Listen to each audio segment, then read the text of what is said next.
Hi friends, நான் உங்கள் Saranya.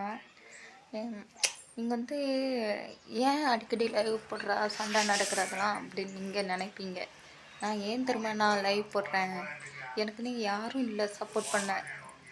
Live போட்டேன்னா யூடியூப்பில் இருந்துச்சுன்னா அது ஒரு ஆதாரம். இப்படி நடந்தது, இதனால் நடந்திருக்கலாம் அப்படின்னு ஒரு ஆதாரம்.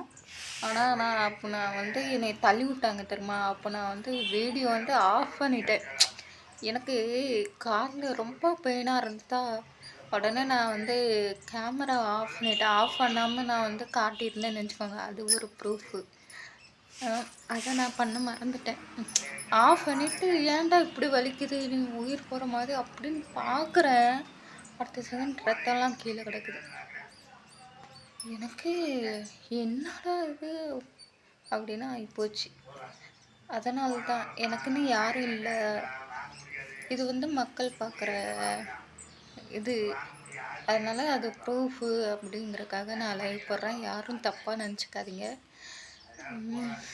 அதே மாதிரி புருஷனுக்கு தானடி கொடுக்குற காசு, கொடுக்க வேண்டியதானடி அப்படின்னு ஒருத்தங்க சொல்லியிருந்தாங்க.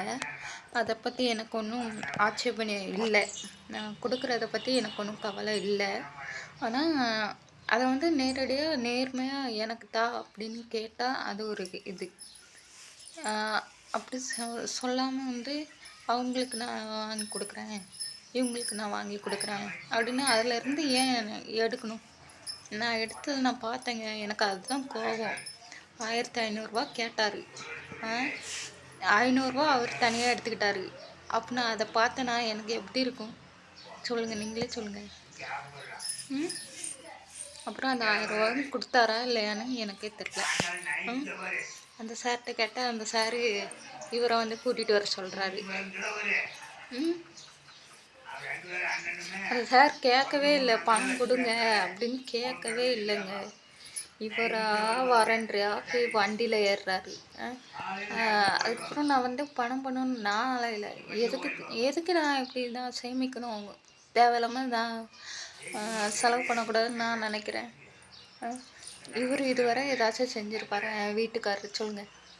என்ன சேர்த்து வச்சுருக்காரு பிள்ளைக்குன்னு. நான் சேர்க்குறதையாச்சும் விட வேண்டியது தானே. அதுக்கு எதுக்குன்னு ஏன் ஏமாற்றி வாங்குறாங்க. இப்போ எனக்கு எவ்வளோ கஷ்டமாக இருக்கும். நான் எதுக்காக இந்த மீடியாவுக்கு வந்தேன், என் பிள்ளைக்கு நான் சேர்த்து ஏதாச்சும் ஒன்று பண்ணலாம் அப்படின்னு தான் நான் வந்திருக்கேன்.